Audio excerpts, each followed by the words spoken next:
Welcome to SAM Conversation, a program of South Asia Monitor.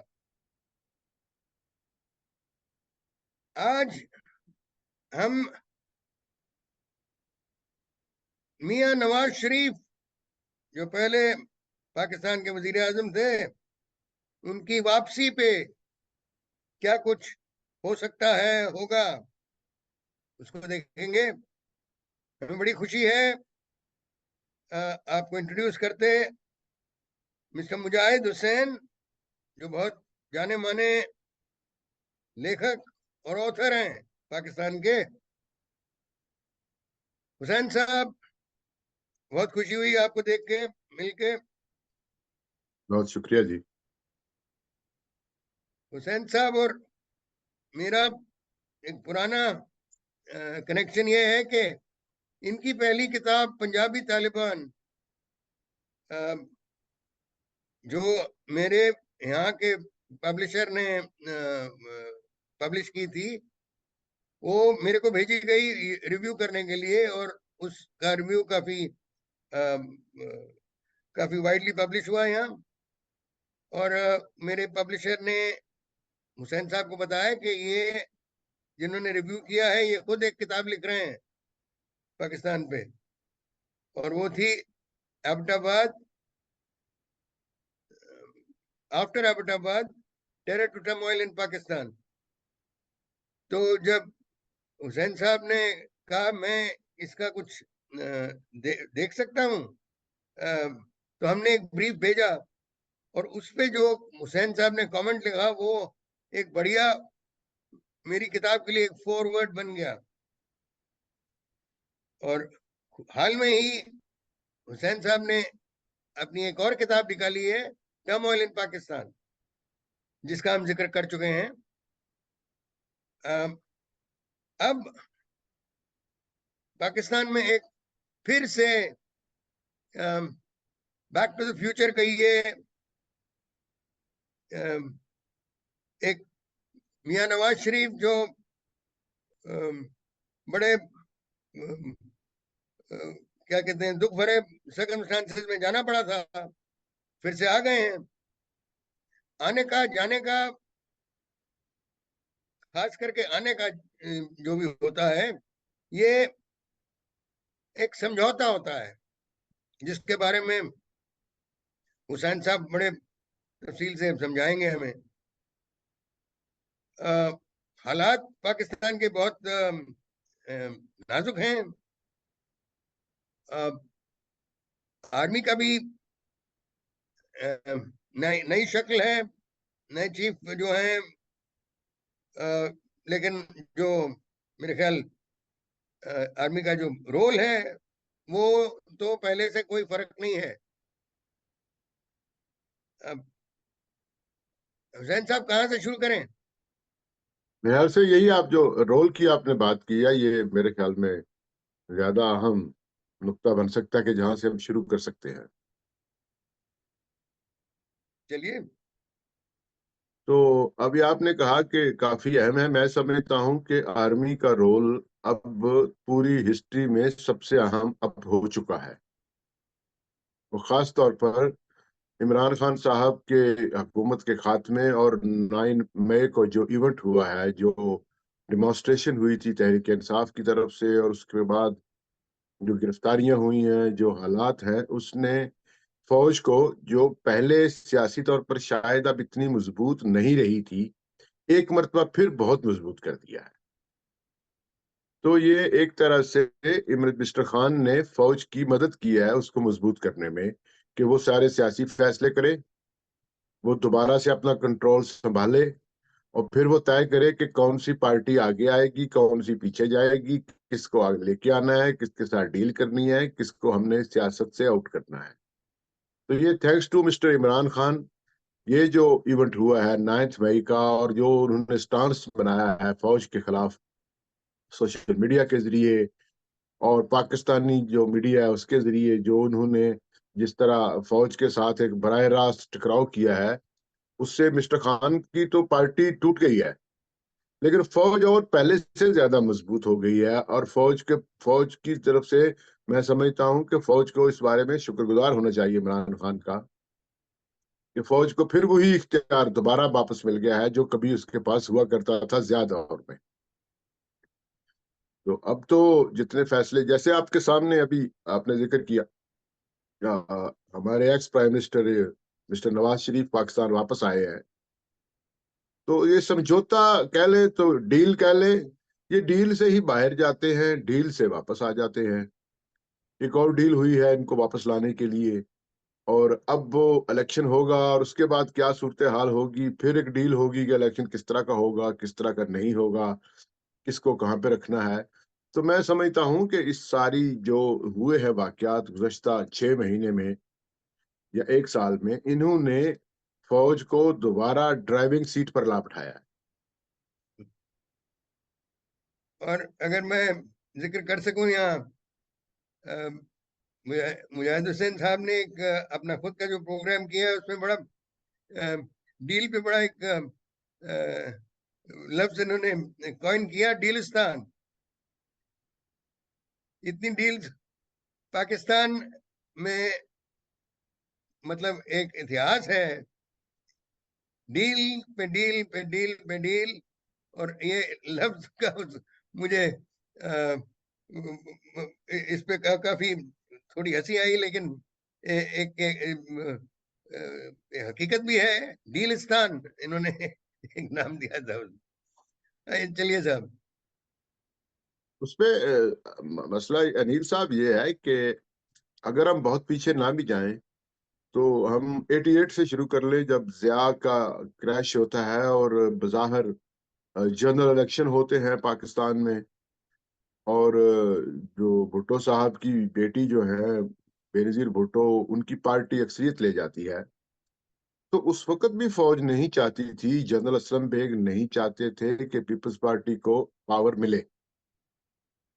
तो उस वक्त सबसे पहली डील हुई थी मोहतरमा के साथ, बेनजीर भुट्टो, उनकी पार्टी और फौज के दरमियान, आईएसआई के दरमियान एक डील हुई थी कि हम आपको हुकूमत में लेके आते हैं, हमारा प्रेसिडेंट गुलाम इसाक खान होगा, जो कि सारी जिंदगी स्टैब्लिशमेंट का नुमाइंदा रहा है। तो वो प्रेसिडेंट बन गए।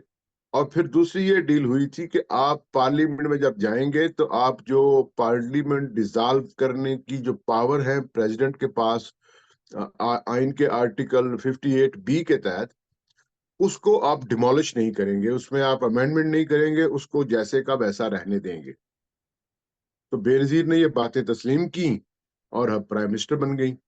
और फिर सबने देखा कि सिर्फ 2 साल से पहले ही, जब बेनजीर और एस्टेब्लिशमेंट के दरमियान ताल्लुकात खराब हुए, तो 2 साल में ही गुलाम इसाक खान ने वो आइन की शक इस्तेमाल करते हुए असेंबली डिसॉल्व कर दी।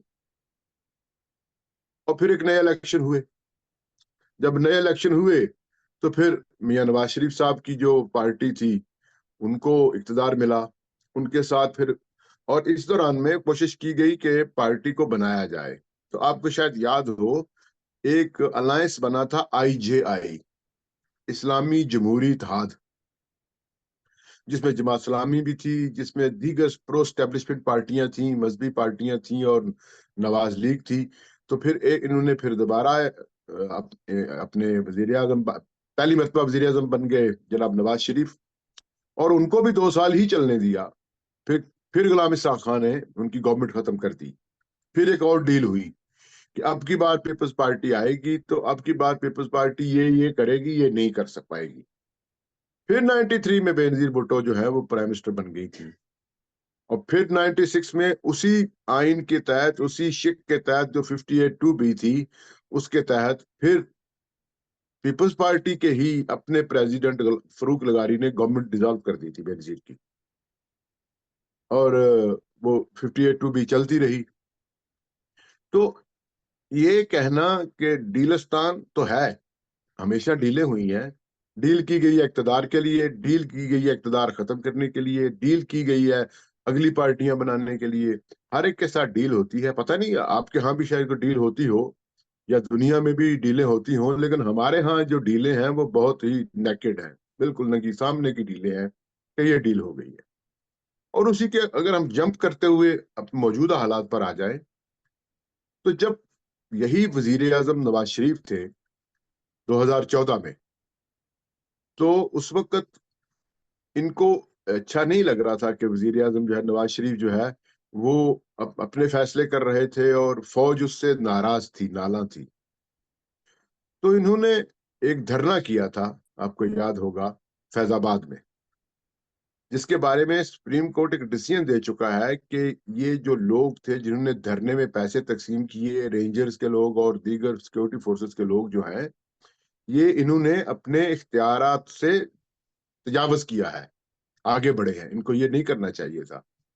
तो जब वो धरना बना, आपको याद होगा, फिर ताहिरुल कादरी को भी लाया गया, फिर इमरान खान आ गए, फिर जो नवाज शरीफ गवर्नमेंट है वो चल ना पाई, और फिर नवाज शरीफ के अभी गवर्नमेंट में थे तो इमरान खान के साथ डील हो गई कि अब हम आपको बनाएंगे वजीर आजम, आपकी पार्टी जीतेगी, आपकी पार्टी बनाएंगे। फिर पार्टी बनाई गई, सबने देखा, वही जहांगीर खान तरीन जो एस्टेब्लिशमेंट का आदमी था और आज भी है, उसके जहाजों में लोगों को लाद लाद कर लाया गया, तहरीक इंसाफ बनाई गई, डील हो गई। मियाँ साहब की गवर्नमेंट खत्म हुई, उससे पहले मियाँ साहब को फारिग कर दिया गया पनामा केस में। जब गवर्नमेंट खत्म हुई, 2018 का इलेक्शन हुआ, तो फिर इमरान खान साहब जीत गए। उनकी गवर्नमेंट कैसे बनी, ये भी एक डील थी। हम बहुत मेहरबानी हुसैन साहब। अब थोड़ा सा ये तवज्जो आप इस तरफ लाइए कि हिंदुस्तान पे और अब समझ लो बलूचिस्तान वगैरह पे क्या क्या असर हो सकता है। एक जो नवाज शरीफ ने एक नई स्टेटमेंट जो निकाली है, सुनने लायक है। कभी ये दुश्मनी से कभी कोई हिंदुस्तान के साथ दुश्मनी से कोई फायदा नहीं हुआ, और कहने की बड़ी एक पते की बात कही है इन्होंने।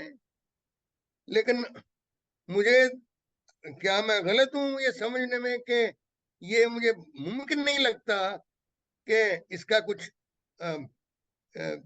नतीजा निकल सकेगा, क्योंकि जो पाकिस्तान की जो हुकूमत है, पाकिस्तान आर्मी जो है, वो उनका तो उनका एम बड़ा क्लियर है। उनकी तो जो रेसों देते हैं उनकी खड़े रहने की, वो यही है, वो हिंदुस्तान है। इसके बारे में आप देखिए, वो बोलिए। आपने बिल्कुल ठीक बात की है। नवाज शरीफ ने खुसूसी तौर पर ये जुमला कहा है कि पड़ोसियों से लड़कर तरक्की नहीं हो सकती। तो जाहिर है उसमें सबसे बड़ा पड़ोसी तो भारत है, और उसके अलावा अफगानिस्तान भी पड़ोसी है। दोनों के साथ ताल्लुकात नॉर्मल नहीं है। और सबसे जो अहम बात है, अगर 40 साल की इस पॉलिटिकल एक्सपीरियंस के बाद मियां नवाज शरीफ इस नतीजे पर पहुंचे हैं कि पड़ोसियों के साथ लड़कर हम तरक्की नहीं कर सकते, तो ये मैं समझता हूँ एक बहुत ही हिस्टोरिक मूवमेंट है। ये बहुत अच्छी बात है। और अगर ये बात फौज ने भी समझ ली है, तो मैं समझता हूँ ये उससे भी अच्छी बात है। और एक बात तो इसमें भट्ट साहब जो है वो याद रखनी चाहिए कि मियां साहब फौज के साथ मुकम्मल तौर पर जो है वो एक डील करके वापस आए हैं। और इस डील में ये तो हो नहीं सकता कि मियां साहब कोई ग्राउंड ब्रेकिंग किस्म की जो है वो स्टेटमेंट दें और फौज उससे राजी ना हो। अब तो वो ये नहीं करेंगे, क्योंकि उन्होंने देख लिया है 3 4 5 गवर्नमेंटों में कि जैसे ही उनकी कोई ऐसी स्टेटमेंट हुई, तो उनके खिलाफ जो है फौज और उनमें दरारें पड़ गई। वो कारगिल आपके सामने है। कारगिल के बाद वाजपेयी साहब की लाहौर में आमद आपके सामने है। उसके बाद मियां नवाज शरीफ की जो फैमिली कोई वेडिंग्स थी, उनमें प्राइम मिनिस्टर मोदी और जो आपके स्टेट सिक्योरिटी एडवाइजर थे, उनकी आमद जो है वो भी बहुत बड़ा इल्जाम था नवाज शरीफ पर। और ये जो सारा प्रोपोगंडा किया गया नवाज शरीफ के खिलाफ इमरान खान को लाने के लिए, तो उसमें यही था कि नवाज शरीफ जो है वो हिंदुस्तान और खास तौर पर जो बीजेपी की गवर्नमेंट है और मोदी जो है, उनके साथ वो आउट ऑफ द वे जाकर अपने रिलेशन बिल्ड कर रहे हैं। और पाकिस्तान में तो ऐसी स्टोरियां भी आई मीडिया में कि जो नवाज शरीफ की शुगर मिल है उसमें जो जॉब करने वाले लोग हैं उनका ताल्लुक राव के साथ है, वहां के बहुत से लोग आके जॉब, ये स्टोरियां बनती हैं ना फिर सोशल मीडिया के साथ जरिए। तो जैसे आपके यहाँ भी जो नेशनल मीडिया है उसके साथ साथ जो आपका सोशल मीडिया है उस पर बड़े बड़े कहानीकार बैठे हुए हैं ना, कोई मेजर है, कोई फलां है, कोई फलां है। तो जैसे वो कहानियां वहां से निकलती हैं, हमारे यहाँ भी बहुत सारे कहानीकार पैदा हुए हैं जो इस किस्म की कहानियां। अभी ये कहानी अभी अब 3 दिन 4 दिन पहले की बात बताता हूँ आपको कि अभी ये पाकिस्तान में जिस दिन नवाज शरीफ आया उसके अगले दिन सोशल मीडिया पे बहुत तूफान आया हुआ था कि नवाज शरीफ की एक कॉल पकड़ी गई है रात को 11 बजे, वो मोदी से बात कर रहे थे तो उन्होंने कहा हमला कर दो। और अच्छा, फिर इत्तेफाक ऐसा है कि कल से जो जम्मू सेक्टर है, जो इंडिया पाकिस्तान की जो वर्किंग बाउंड्री है, वहां पर कल से अनरेस्ट है और कुछ फायरिंग हो रही है वो चारवा, हरपाल और सेक्टर्स में। तो वो जो लोग ये कहानी कह रहे थे हमला कर दो, वो भी ये भी कहना शुरू हो गए हैं कि जैसे ही मियां नवाज शरीफ वापस आए हैं हिंदुस्तान के साथ एस्केलेशन शुरू हो गई है। लेकिन इसमें भट्ट साहब एक इत्तेफाक भी है, आप इस पे थोड़े हैरान होंगे। Yeah. मेरा ताल्लुक भी उसी एरिया से है जो वर्किंग बाउंड्री है। नवाज शरीफ की जो पिछली गवर्नमेंट थी 2014 से लेकर 2018 तक जब वो प्राइम मिनिस्टर रहे हैं, तो ये पूरे 4 साल जो वर्किंग बाउंड्री है उस पर अनरेस्ट रही है। बीएसएफ और रेंजर्स आमने सामने खड़ी रही हैं और फायरिंग होती रही है। हाँ, बहुत गर्मी रही उस पे। बहुत बहुत लोग उसमें मारे गए हैं दोनों इंटरनेशनल तरफ से। बॉर्डर का जो हिस्सा था। जी हाँ, जी हाँ। जी हाँ। अच्छा, फिर जैसे ही इलेक्शन हुए हैं, इमरान खान की गवर्नमेंट आई है, तो ये अनरेस्ट खत्म हो गया। ये हैरान कौन बात है। फिर जितना अरसा इमरान खान रहा है अब तक, इवन इमरान खान की गवर्नमेंट खत्म हो गई उसके बाद अभी ये साल 1.5 साल पीडीएम की गवर्नमेंट चल गई है, इस एरिया में टोटल जो था वो पीसफुल था। अब 3 4 दिन हो गए हैं फिर अनरेस्ट शुरू हो गई है। तो आप तो फौजी आदमी हैं, आप इसको शायद बेहतर तरीके से एक्सप्लेन कर सकते हैं। लेकिन ये एक तरह से मियां नवाज शरीफ के बारे में यहाँ पर हमारे यहाँ जो कंसेप्ट बिल्डिंग होती है उसमें ये कंसेप्ट भी है कि मियां नवाज शरीफ की गवर्नमेंट जब पाकिस्तान में थोड़ी डामाडोल होती है, थोड़े हालात खराब होते हैं, पॉलिटिकली वीक होते हैं, तो वो इंडिया से रिक्वेस्ट करते हैं कि या 2 3 गोलियां चलाएं जरा उधर। पता नहीं ऐसा हो सकता है, मुमकिन या नहीं है, लेकिन हमारे यहाँ एक परसेप्शन ये जरूर है। बाकी उनके उनके कहने की जरूरत नहीं है। वो खुद जब गोलियां चला देते हैं उसके जवाब में हमें गोलियां चलानी पड़ती हैं। तो वैसे हमारी आमतौर पे हमारी जो हमारा रवैया है वो पहली गोली चलाने का नहीं है। आज तक हम अक्सर कहते हैं कभी कभी के एनालिस्ट, कुछ जो फौजी बैकग्राउंड के एनालिस्ट हैं, हम अक्सर कहते हैं कि कभी कभी पहली गोली चलाया करो। लेकिन नहीं, हम हमेशा पहली गोली चलती वहां से, उसके जवाब में हम गोलियां फिर बरसाते हैं। तो जो चलो ये तो सरकारी वर्जन है। लेकिन बट साहब मसला ये है कि हम अगर पॉइंट पर आए तो नवाज शरीफ की जो ये बात है कि पड़ोसियों के साथ लड़कर तरक्की नहीं हो सकती, नहीं नहीं, तो ये ये बहुत बात तो अच्छी पता बात नहीं है। की है। ये बहुत अच्छी बहुत बात है। बहुत तगड़ी एक स्टेटमेंट उसने की है कि हाँ, और इसमें मुझे इस बात पर पूरा यकीन है कि नवाज शरीफ जिन हालात में वापस आए हैं, जिस तरह उनकी पॉलिटिकल पार्टी कमजोर है पाकिस्तान में और जिस तरह उनका अपोनेंट जेल में होते हुए पॉलिटिकली उनसे तगड़ा है और इलेक्शन में उनको शिकस्त भी दे सकता है या टफ टाइम दे सकता है इमरान खान, तो इस सूरत में कभी भी मियां नवाज शरीफ ऐसी बात ना करते जो फौज के मफादात के खिलाफ जाती। हम्म तो हमें हमें थोड़ा पॉजिटिव जेस्चर अपनाते हुए ये तस्लीम कर लेना चाहिए, या इसमें हमें डाउट थोड़ा हमें मार्जिन देना चाहिए कि अगर मियां साहब ने ये कहा है तो हो सकता है पाकिस्तान फौज की जो हिकमत अमली है वो भी तब्दील हो गई है हाँ हाँ। कि अब हम हिंदुस्तान के साथ अच्छे ताल्लुकात बनाएंगे। और ये अगर ऐसा होता है और ऐसा होना चाहिए कि हिंदुस्तान के साथ अच्छे ताल्लुकात हों, हम साए हैं आप और हमारे दरमियान में कॉन्फ्लिक्ट कम हो, बाकी जो डिस्प्यूट्स हैं उनके लिए जो एक बेहतर हल हो सकता है जहां पर आजकल कॉन्फ्लिक्ट हो रहे हैं या जहां पर जो ब्रूटल डिस्प्यूट्स हैं, गाजा आपके सामने है, हालात कोई इंसानों के लिए बेहतर तो नहीं है, बहुत ही बहुत ही बुरे खराब हालात है, है। बहुत अम, खराब है। लेकिन ये जो आपने बात कही है ना कि भारत और पाकिस्तान में अच्छे ताल्लुकात होने चाहिए, ये बड़े अफसोस की बात है कि जब अंग्रेजों ने जब ये प्लान बनाया, ये पाकिस्तान बनाने का, तो वो प्लान बड़ा क्लियर था कि ये ये सारे अनडिवाइडेड इंडिया को अनडिवाइडेड नहीं छोड़ना चाहिए। हम्म। अगर छोड़ दिया तो ये तो बहुत ही तगड़ा एक महकमा हो जाएगा। और उन्होंने बड़ी अच्छी तरह प्लान करके बंटवारे किए। और लेकिन बाकी मसला ये है भट्ट साहब के, जाहिर है इसमें बहुत सी राय है, मुख्तलिफ ओपिनियंस हैं, लेकिन एक तस्लीम हमें कर लेना चाहिए कि 1947 में एक चीज का बंटवारा हो चुका, हाँ, दो अलग मुल्क बन गए, दो से बाद में तीन मुल्क बन गए, तीन मुल्क बांग्लादेश। हैं जी। जी हाँ। अब जब तीन मुल्क बन गए हैं और तीन मुल्क बने हुए भी बांग्लादेश को अलग हुए भी 50 साल से ज्यादा हो गया है, हम्म।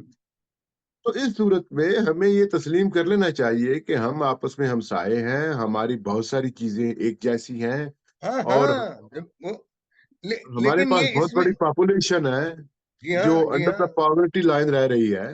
हाँ हाँ। तो हमें इस तरह का, पर बाकी दूसरी बात मैं आपको, जैसे पहले मैंने बात की है आपको कि जिस तरह इमरान खान जो एक सिलेक्शन थी फौज की, सॉरी, जिस तरह इमरान खान ने फौज को डिमोरलाइज किया है या फौज के साथ झगड़ा किया है और जिस तरह की हालात हुए हैं, हम्म। उसमें पाकिस्तान की फौज जो है वो भी अपने, मैं समझता हूं कि अपने कॉन्सेप्ट्स में उनको कोर किस्म की चेंजेस लानी चाहिए। जी हाँ। वो लाए होंगे, उनको पता क्योंकि है। उनकी उनकी जरूर कुछ कमजोरियां बिल्कुल खुल खुल के आ गई आगे। जी हाँ। अम, तो अम, नहीं, इस सूरत इस में अगर अगर हमें, अगर हमारी फौज या पाकिस्तान की फौज या पाकिस्तान के पॉलिटिशियन ये डिसाइड करते हैं कि अब हम पड़ोसियों के साथ हमें पीसफुल रहना है और हमने एक डेवलपमेंट करनी है, एक बेहतर रिलेशन बनाने हैं, तो ये बहुत अच्छा बात मौका है, मैं समझता हूँ इसको शुरू करें, होना चाहिए। लेकिन वो सवाल वही पैदा होता है कि ऐसा पाकिस्तान की आर्मी ऐसा होने देगी? लेकिन जी मैं आपको बताऊं, जैसे मेरा फील्ड है और मैं इसमें काम करता रहता हूँ, काउंटर टेररिज्म पर मैंने काम किया है, या ये जो जी हाँ। ऑर्गेनाइजेशन हैं मुजाहिदीन की जो थी, जो गुज़श्ता 3 4 5 साल का दौरानिया है पाकिस्तान में, तो जो एक हमारे यहाँ एक एंटी इंडिया जो था, कॉन्सेप्ट था, जो एक और उसमें मिलिटेंसी थी बहुत ज्यादा, हम्म। उसमें तो भट्ट साहब बहुत फर्क पड़ा है।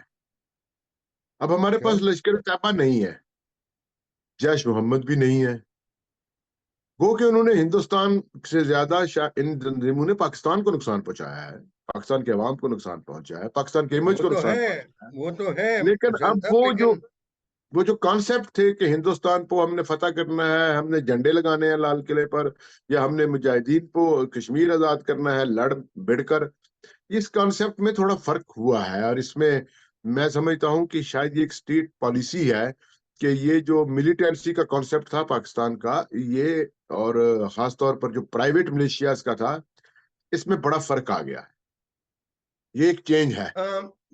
हुसैन साहब, आपके ये पॉइंट में शायद काफी रेलेवेंस हो। लेकिन जो हमने देखा है कि इतनी जो अनस्टेडी डेलिकेट सिचुएशन पाकिस्तान में जो हुई है कुछ कुछ महीनों में, वो एक्सपोर्ट ऑफ टेररिस्ट वो खत्म नहीं हुआ। जम्मू कश्मीर में इनके जरूर उनकी क्या कहते हैं लाइफ स्पैन कम हो गए हैं। जो आते हैं पकड़े जाते हैं, मारे जाते हैं, लेकिन वो बंद नहीं हुआ। वो जो जो नलका है वो जारी है। ये देखिए हम। भट्ट साहब, ये जैसे आप कह रहे हैं, मैं समझता हूं कि ये एक तरह से नैरेटिव्स हैं जो अब बनाए जा रहे हैं या जो बने हैं। आप जैसे कश्मीर की बात कर रहे हैं, जो कश्मीर के अंदर से जो दरअंदाजी की हमारे पास खबरें आती हैं, या कश्मीर में जो एक कॉन्फ्लिक्ट चलता है जिसमें बाहर से, जिसको आप घुसपैठ कहते हैं, हम्म उसमें तो बहुत नुमाया कमी है, बहुत कमी है।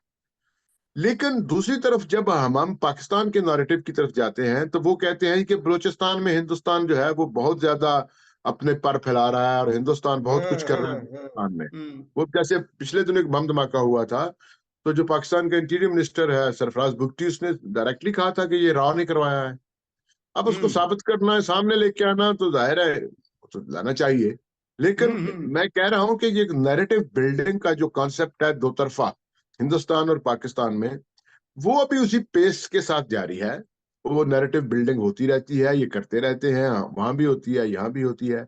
लेकिन जो एक बिल्कुल एस्केलेटिंग सिचुएशन नजर आती थी हमें कि हमारे यहाँ मिलिटेंट्स जो है वो, उनको उनकी बकायदा सरपरस्ती हो रही है, उनको तैयार किया जा रहा है, वो सिलसिला बिल्कुल नहीं है, ऑन ग्राउंड नहीं है। अच्छा, अच्छा। दूसरी बात जो मैं आपको बताऊं, जहां से हमें गलतफहमियां हमारी ज्यादा बढ़ जाती है, वो है कि जब बलूचिस्तान में जो हालात होते हैं, बलूचिस्तान में जिस तरह की सिचुएशन है, बलूचिस्तान, ये भी नहीं भूलना चाहिए कि बलूचिस्तान में अलकायदा भी है, बलूचिस्तान में आईएसआईएस भी है, बलूचिस्तान में जो सेक्टेरियन ऑर्गेनाइजेशंस है वो भी है। वो भी स्टेट के साथ लड़ रही हैं, पाकिस्तान की स्टेट उनके साथ भी लड़ रही है।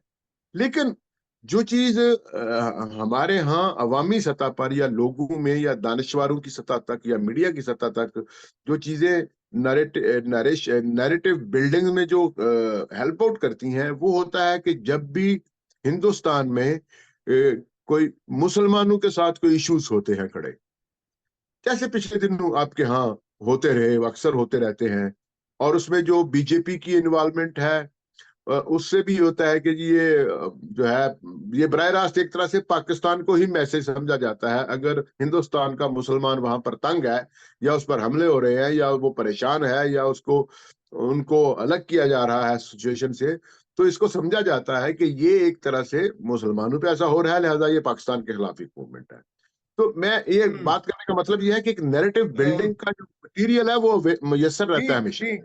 अभी मैं ये क्योंकि वक्त हमारे पास ज्यादा नहीं है, मैं आखिर में आपको एक क्रिस्टल गेजिंग कह लो, या क्या आप समझते हो कि ये नवाज शरीफ का जो ये टेन्योर है, ये बीसवीं भारत के जो तल्लुकात हैं, और ऑल्सो जो वर्ल्ड में जो स्टैंडिंग है पाकिस्तान की, अ, या जो चाइना के साथ, इसमें कुछ में फर्क होगा?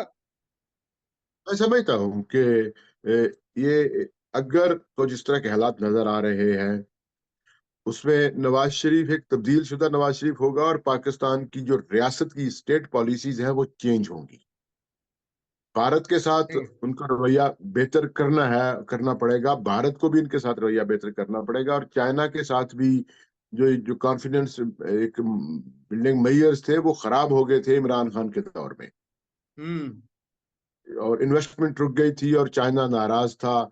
जिस तरह सऊदी अरब के साथ या दीगर, हत्ता तुर्की के साथ भी ये एक मामला खराब हुए थे, उन सबको ठीक करने के लिए मैं समझता हूं कि फौज ने एक आखिरी कोशिश की है कि मियां नवाज शरीफ को लाया जाए। मियां नवाज शरीफ के हम्म। जरिए एक ऐसा तासर फैलाया जाए कि पाकिस्तान इकोनॉमिकली लोगों के साथ कोऑपरेट करना चाहता है, पीसफुल कोऑपरेट चाहता है, और एक नए पाकिस्तान की जो है वो हम शुरुआत करने जा रहे हैं।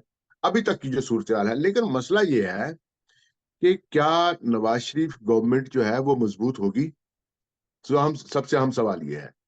जहां हम्म। तक इलेक्शन का मामला है, जो ये इलेक्शन टर्न ओवर होगा, नवाज शरीफ को 2/3 मेजोरिटी नहीं मिलेगी जो उनको पास्ट में मिलती रही है।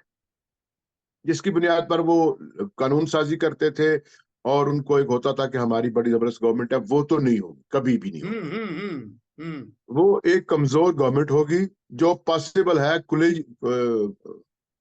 उसके साथ अलायंस बने एक पीपल्स पार्टी के साथ, या इस तरह की जो, जैसे वो तहरीके इस्तेकाम एक नई पार्टी बनाई गई है पीटीआई को तोड़कर। तो इनके साथ एक अलायंस बनेगा, अलायंस की गवर्नमेंट होगी। जहां समझेंगे कि मियां नवाज शरीफ जो है वो कदम बाहर निकाल रहा है, वहां अलायंस खींच के उसको अंदर ले आएगा। तो और मुझे नहीं लगता कि कोई एक बात सच्ची बात है, वो मुझे नहीं लगता कि कोई रेवोल्यूशनरी किस्म की गवर्नमेंट आएगी नवाज शरीफ की अगली, या जो बड़े फैसले कर पाएगी। बड़े फैसले उसी वो सूरत तो में होंगे जब वो फौज तो इस हमें, पेज पर होगी। जी हाँ, वो तो हमें यकीन है, पक्का यकीन है कि वो नहीं हो सकता। एक और जो मैंने जिसका जिक्र अभी तक नहीं किया, जुडिशरी जो पाकिस्तान की, जो पहले खासकर जहां मियां नवाज शरीफ का सवाल था, कुछ ना कुछ उनका रोल था।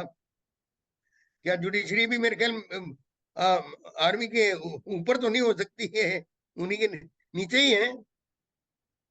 देखिए जी, ये जो हमारी हिस्ट्री है उसमें तो वो नीचे ही रहे हैं। हम्म लेकिन एक मुझे लग रहा है थोड़ी डिफरेंस जरूर है। ये जो अभी नए सुप्रीम कोर्ट के चीफ जस्टिस हैं काजी फायज ईसा, हम्म इनके जो कॉन्सेप्ट्स हैं और इनका जो पिछला बिहेवियर है वो अच्छा खासा बेहतर नजर आता है। और अभी 3-4 दिन पहले एक डिसीजन भी हुआ है, शायद आपने खबर पढ़ी होगी, कि जो सिविलियंस हैं उनको मिलिट्री कोर्ट्स में ट्रायल नहीं किया जा सकेगा, हाँ हाँ हाँ। क्योंकि लेकिन ये ये बहुत माना जाएगा, ये फौज मानेगी? कानून तो बन गया है। कानून बन सुप्रीम गया है। कानून बन गया है, सुप्रीम कोर्ट का फाइनल वर्डिक्ट भी आ गया है।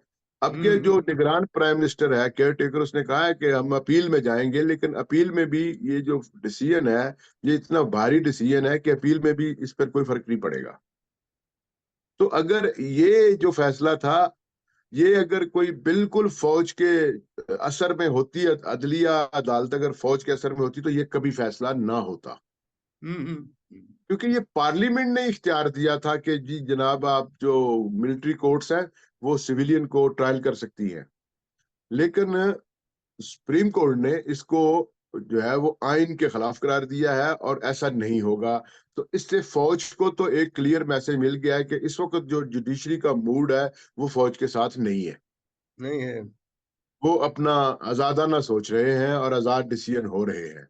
लेकिन ये सूरत हाल ज्यादा देर कायम नहीं रहेगी, क्योंकि मेरे ख्याल में और कोई 7-8-9 महीने के बाद तो चीफ जस्टिस चेंज हो जाना है। इनकी मुद्दत खत्म हो जानी है, नए चीफ जस्टिस साहब आएंगे, फिर एक नई सूरत हाल बनेगी। तो इसके बारे में तो बदकिस्मती ये है कि हम नहीं कभी भी कह सकते कि हमारी जो अदलिया है वो प्रेशर में ना आई हो। वो हमेशा प्रेशर में आई रही है, प्रेशर में फैसले हुए हैं। वो भुट्टो के खिलाफ हो, वो बेनजीर के खिलाफ हो, वो नवाज शरीफ के खिलाफ हो या उसके हक में हो, वो इमरान खान के हक में हो, प्रेशर के तहत जो फैसले हुए हैं वो तो बोलते रहते हैं, वो हमें पता है साहब, आपको भी पता है। तो अगर ये एक बड़ा सवाल है कि क्या इंडिपेंडेंट जुडिशरी पाकिस्तान में बन सकेगी। सच्ची बात है, मैं नहीं समझता कि अभी इतनी गुंजाइश मौजूद है। जी हाँ क्योंकि जी जो हाँ जी हाँ। जुडिशरी का जो सिस्टम है, जो हमारे यहाँ, जैसे मैं थोड़ा 1 मिनट का इजाफा चाहूंगा, कि हमारे यहाँ जो जुडिशरी बिल्डिंग का जो सिस्टम है वो बहुत ज्यादा शफाफ नहीं है, ट्रांसपेरेंट नहीं है। उसकी वजह हम्म यह है कि नॉमिनेशंस होती हैं। हमारी बदकिस्मती है कि हमारे जज जो है, जो चीफ जस्टिस रहे हैं या जो मौजूद जज हैं, उनका एक पॉलिटिकल अलायंस होते हैं, उनके ताल्लुकात होते हैं, उसकी बुनियाद पर वो सिलेक्शन करते हैं नए जजेस की। तो एक तरह से ये कोई बहुत ट्रांसपेरेंट वे नहीं है कि जुडिशरी का जैसा होना चाहिए किसी मुल्क में। तो फिर भी हम तो कर सकते हैं कि जैसे ये फैसला आया है मिलिट्री कोर्ट्स वाला, ऐसे अगले फैसले भी शायद दबाव के बगैर आए। तो हम ये तो ही कर सकते हैं। खैर, मेरे ख्याल हमने काफी इंटरेस्टिंग और इम्पोर्टेंट पॉइंट्स कवर किए हैं। हुसैन साहब, बहुत बहुत शुक्रिया। और ये जब जैसे भी हो सके फिर मिलेंगे। जरूर। बहुत बहुत शुक्रिया। खुदा हाफिज। खुदा हाफिज।